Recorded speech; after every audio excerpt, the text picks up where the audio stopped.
Hey there, I'm Josh, and today I'm going to be just joshing around customizing the Batman.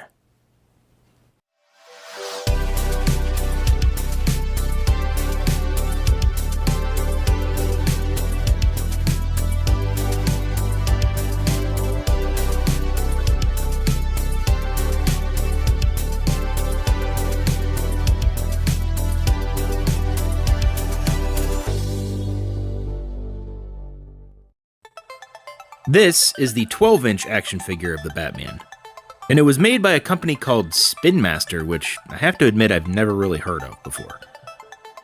The overall quality of the figure is pretty decent. It's definitely comparable to the Titan Hero series from Marvel. The cape, however, really sucks. It's like this really cheap, nasty fabric, which, no. We will definitely be upgrading that.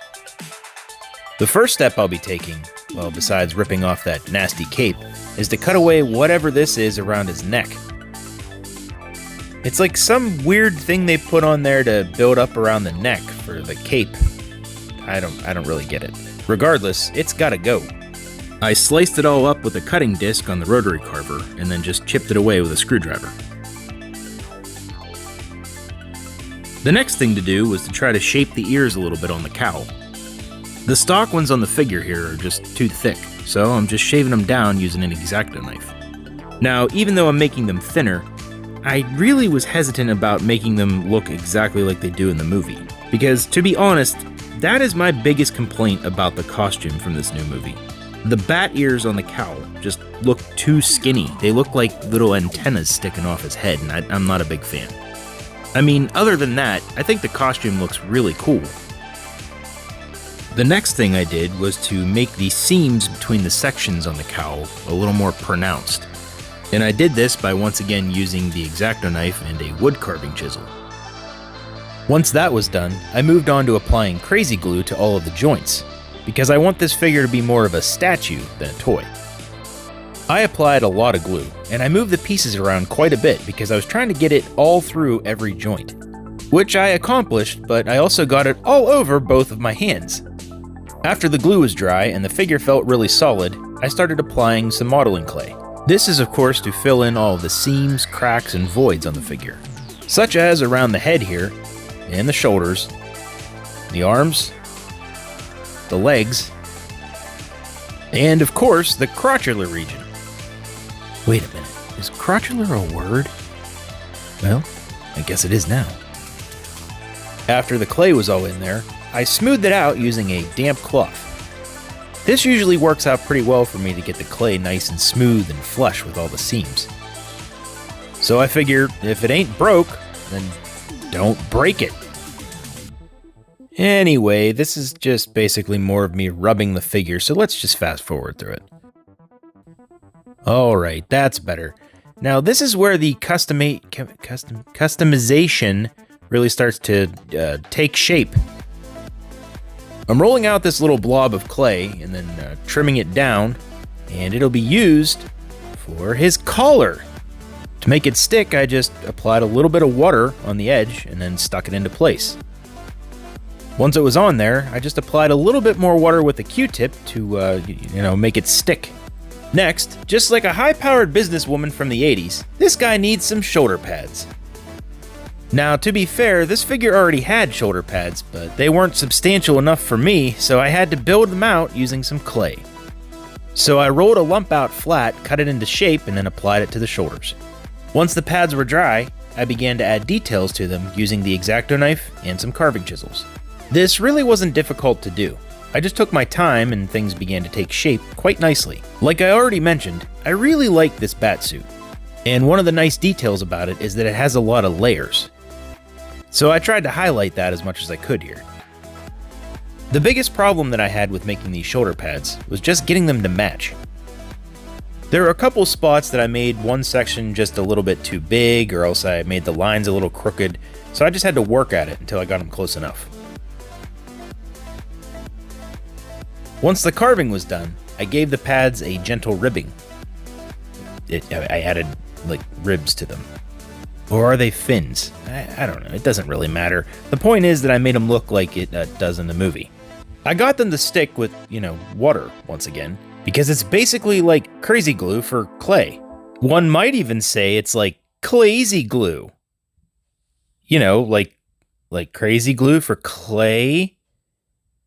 Get it? Never mind. It's been a long week.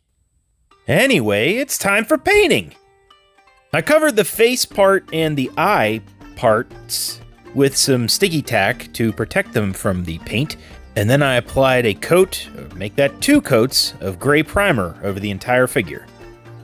Next, I started applying all the black paint to the various areas on the figure that needed it, such as the gloves and gauntlets, the shoulder pads, the boots, the cowl, the bat symbol on his chest, and all the other variety of accoutrements.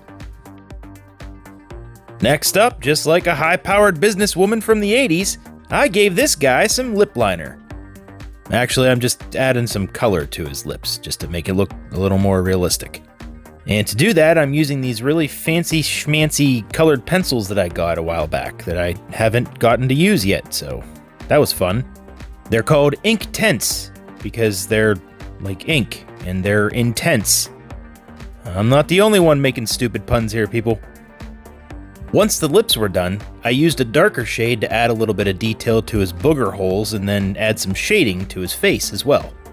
I also used those colored pencils to add a little more detail to his eyeballs, but I didn't film that part because it was kind of a pain in the butt and I couldn't get a good angle on it.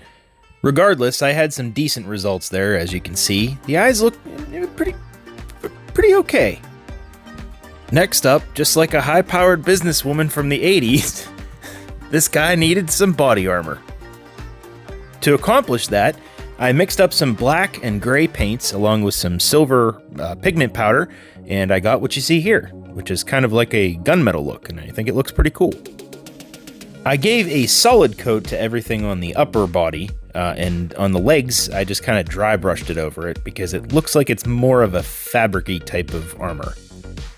For this next step, I kind of cheated here and used some metallic Sharpies to add the detail to all the metals on the figure. This just worked really well, and I couldn't see sitting there with a tiny little paintbrush adding all these details when the Sharpie worked just perfectly fine. Once again, this figure has a ton of little details, and I tried to bring those out the best that I could, with all the zippers and buckles and latches and whatnot.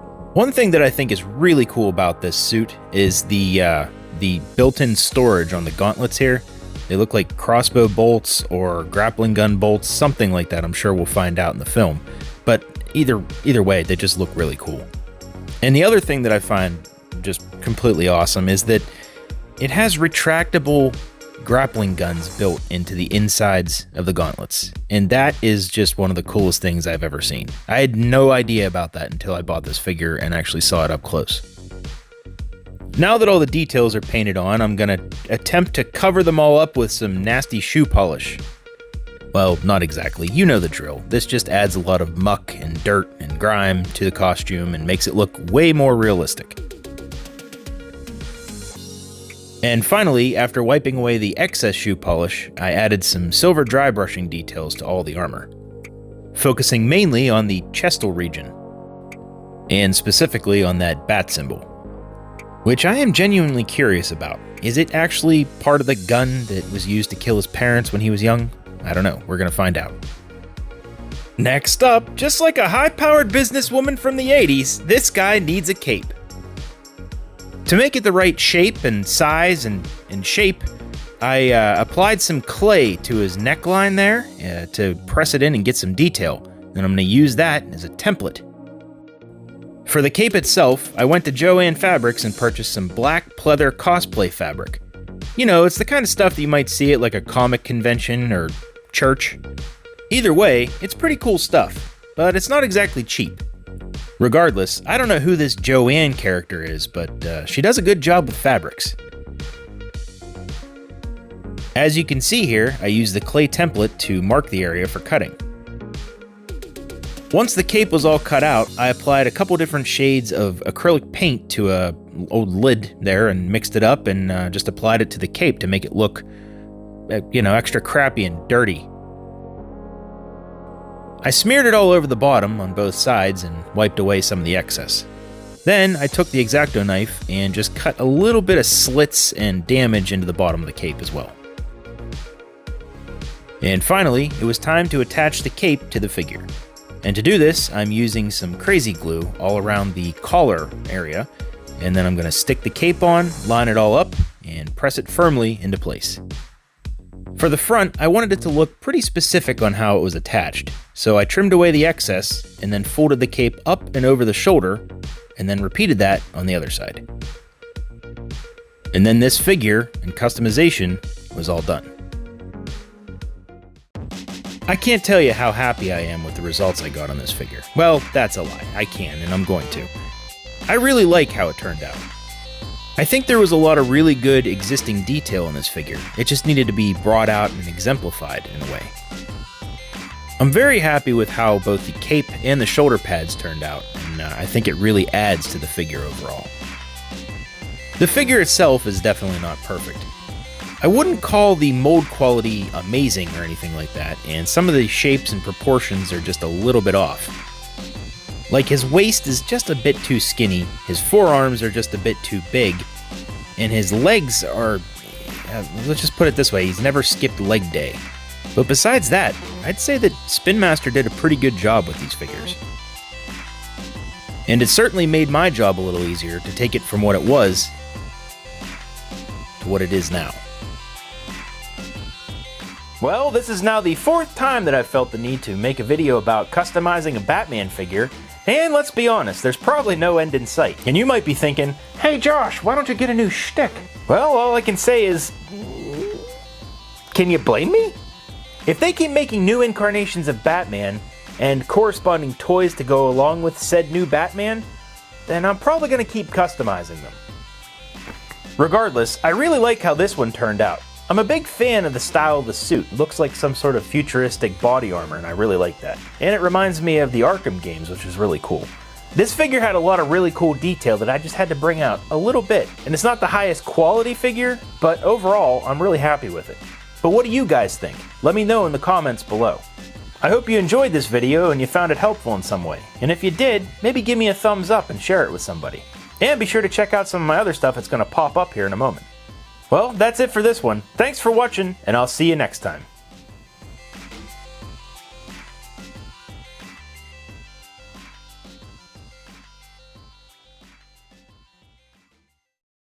You're still here? The video's over. Go home.